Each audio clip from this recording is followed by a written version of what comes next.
David here bringing you guys what, in my opinion, were the top 10 movies of 2010. Before Christmas of this year. The main reason for the delay of this video well into this month is because a couple of these films had very limited releases, so it took me a while to just hunt them down and watch them. But without further ado, let's get started. Number 10. This is the film that I instantly knew it was going to go into my top 10. It wasn't even going to break into the top 5, but I had to reserve a spot for this film, at least even at number 10 itself, and that goes to How to Train Your Dragon. If you guys want to see my original review of the film, click right here on the screen. I'm gonna go ahead and confess that I thought this movie was gonna be actually a piece of crap when I first saw the trailer, and I thought it was a little bit generic, being that it did have a familiar story. But the presentation of that story, along with great action sequences, great characters, fluid animation, and what in my opinion is probably the best 3D that we've seen since Avatar. This is definitely one of the better animated films that not only came out this year, but has actually came out from DreamWorks. Number 9. The first Oscar artsy movie that makes it into my top 10, Black Swan. This film was raved by critics, saying that it's one of the best films of the year, and I agree. I did have some minor nitpicks with the film, but great directing, great writing, superb acting, mainly by Natalie Portman. A lot of subliminal messages, metaphors, themes that are hidden throughout here and there into the film. Definitely does make this one of the better movies of this year. The only thing that keeps me from elevating this film higher up in my top 10 is the fact that this film ain't necessarily a feel-good film of the year. If anything else, it's gonna make you want to kill yourself by the end. Number 8 goes to one of my gems for this year, and that's gotta be Kick-Ass. Violent, gruesome, profane, explicit, extreme, absurd, silly, comedic, awesome. We got great breakthrough performances, especially by that little girl Chloe Moretz, which will definitely be getting more and more work after this film. We already saw her in Let Me In as a little creepy vampire, as well as Aaron Johnson, who I'm looking forward to seeing more of. And overall, Nicolas Cage, in what, in my opinion, is probably one of the better performances I've seen him in, mainly for its satirical elements. I mean, in case you guys didn't catch it, he was channeling a little bit of Adam West back from the 60s when he was playing Batman. The action sequences was cool, the directing was pretty good by Matthew Vaughn, and I'm definitely looking forward to the sequel. Number 7. Apparently somebody in my life decided to say, hey David, 2011 is going to be the year where you're going to be sucked into the Old West. Got Red Dead Redemption for Christmas, we got Rango coming out in March, and now I witnessed what in my opinion were one of my favorite films of 2010 that managed to break into the number 7 spot. And that goes to True Grit. If you guys don't know, which I don't think you do, I am really not a fan of remakes. And I think it's safe to say that we're starting to break into that barrier in which we're practically remaking everything. There's almost nothing original. A couple days ago I saw an article saying that Warner Bros. Is planning on remaking 4 films from the past. So when I heard that they were remaking a classic 1969 John Wayne film, But then I heard it was by the Coen Brothers, so I decided to give it a chance because I like the Coen Brothers. And sure enough, I do not regret it. This was one of my favorite films from last year. Awesome scenery, very beautiful scenery of the Old West. Some classic elements that make a western, such as the gunslinging, the language, some of the terminology that they use. Again, great directing, very put together writing.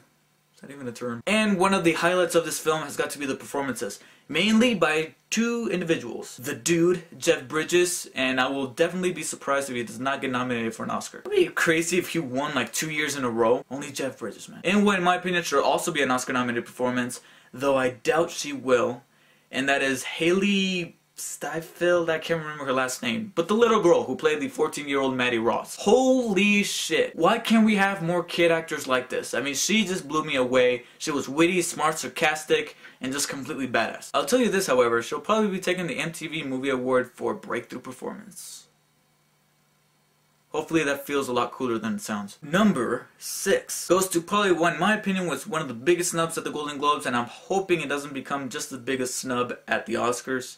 The Town. I was a little hesitant to learn that Ben Affleck was not only starring but directing, but then I started hearing all these rave reviews, and I went and saw it, and man, going back in time to like the early 2000s when Ben Affleck did Giggly, whatever it's called, or Daredevil, and telling them, hey, Ben Affleck is going to be a badass director, in which we won't believe it at the beginning, but sure enough, boy did it. 2 sequences in this film really made the film for me, and really made me go, okay, this is going in my top 10. And that was the chase scene, which is probably one of the most beautifully choreographed chase scenes I've seen, at least in the past couple years, and the shootout at the end. Plus, we got great performances. Ben Affleck did a pretty good job. And of course, in my opinion, was the standout performances. John Hamm as the FBI agent, who was pretty cool, and Jeremy Renner as the wild card, you know, the guy who wants to kill everybody and doesn't give a shit. Apparently Jeremy Renner is pretty good at playing that character, because I seem to be remembering playing the same character in, I think, Swan or The Hurt Locker. And only Ben Affleck can take Blake Lively and turn her into an ugly little slut. Number 5. Now we're starting to break into that terrain where I love a film so much that I keep watching it and watching it and watching it after I'm done with it. And the first film to take that honor has got to go to the film that almost nobody can watch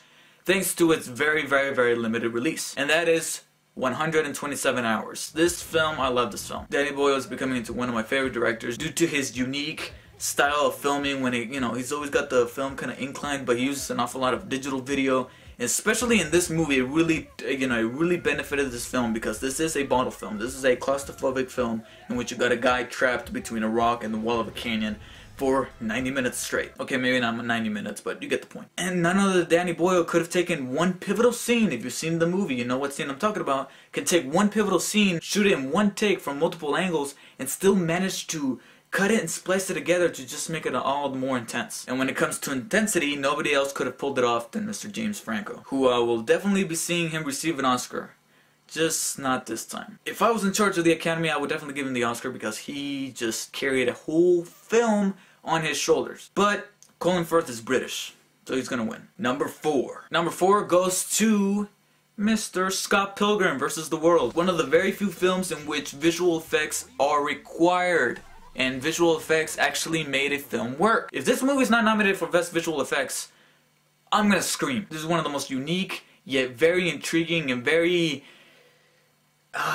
you know, one of those films that just sucks you into this world where everything appears to be some sort of video game. I grew up in the 90s, of course, in which games like Nintendo 64, Legend of Zelda, Star Fox, games like that were my life. And seeing, you know, these little visuals where, you know, the little life, you know, one up like Super Mario and all that just really made my night when I saw that film. I was laughing, I was having a good time. The story is a little out there, 7 Evil Exes, but you take that whole video game satire and you just go with it. You're not supposed to take this film seriously. You're not supposed to believe this film is realistic. But that's the point of the movie, is to escape into a world that we know doesn't exist, but we want to. We want to live in a world like this. And that's what Mr. Scott Pilgrim did for us. And the other reason why this movie goes into my number 4 is because my parents hated it. I saw this movie with my parents, and they hated the shit out of this movie. They thought it was a waste of time. They thought it was pointless. They thought it was stupid. They thought it was completely... All kidding aside, it was one of the best movies of the year, and definitely one of the biggest robberies we've ever had this year in terms of how great the film was compared to its box office success. Number 3, appropriately given, goes to Toy Story 3. Now there's not much more that I can say about this film that I haven't already in my review, which you can watch right here. Click right here. You know, Lee Unkrich, I think was his name, just did an amazing job with this film, and I surely trust him to direct more Disney Pixar films. Animation was great, story was excellent, and it's probably one of the best send-offs we can ever give to, you know, a set of characters that have been in our lives for close to about 15 years, and they couldn't have done any better. Number 2, it's the best film of the year. It redefines the decade. It is a tour of the Force. It is breathtaking. It'll be an instant classic. Yeah, not for me, but it comes in at a close second. And that goes to, obviously, The Social Network. I really thought this movie was going to be a piece of crap when I first heard it announced. A movie about Facebook.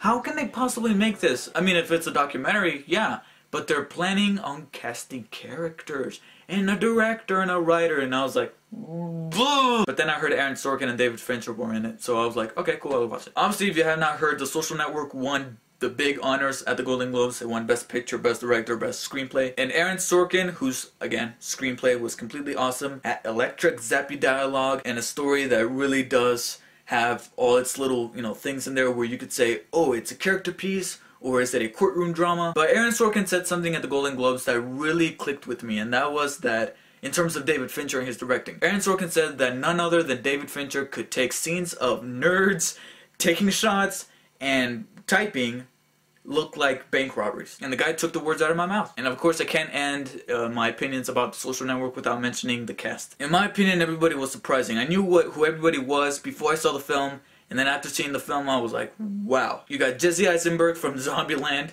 I was like, oh, wow, this guy? Fortunately, this is the film that will hopefully stop people calling him the next Michael Cera. And then you got Mr. Spider-Man himself, Andrew Garfield, who I never knew was British. He doesn't even look British. He really looks like somebody from New York or something. But he really pulled it off in this movie. And of course, Justin Timberlake, who was absolutely great playing a complete sleazeball. And now, the #1 movie goes to the movie that had a greatly put together ensemble of a cast, an original story that was really fresh upon this summer season, great direction and cinematography, stunts that they managed to pull off with little to almost no CGI, and an ending that not only left me with a great movie-going experience, but left me with quite a few questions and a really good coffee house debate. Granted, there are a few people out there that are saying, oh no, this is what happened because look at that, there's a little, and they kind of dissected the whole thing. But I want to be left alone with the sheer ambiguity of it. And obviously I'm talking about what in my opinion was the #1 movie of the year, Inception. And much like with Toy Story 3, there's no more than what I can already say about how much I love this film,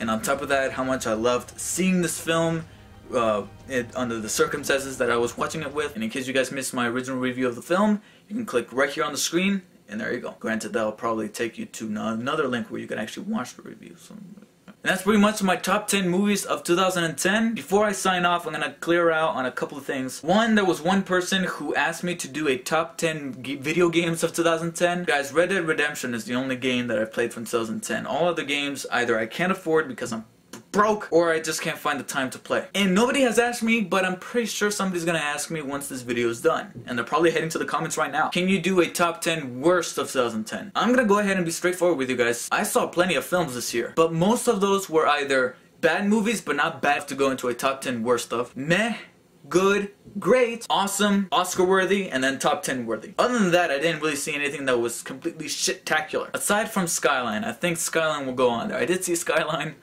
Wow. So post in the comments below what you guys thought were your top 10 movies of 2010. And even though I didn't do one, tell me what you guys thought were the worst movies of 2010. And until next time, guys, see you later.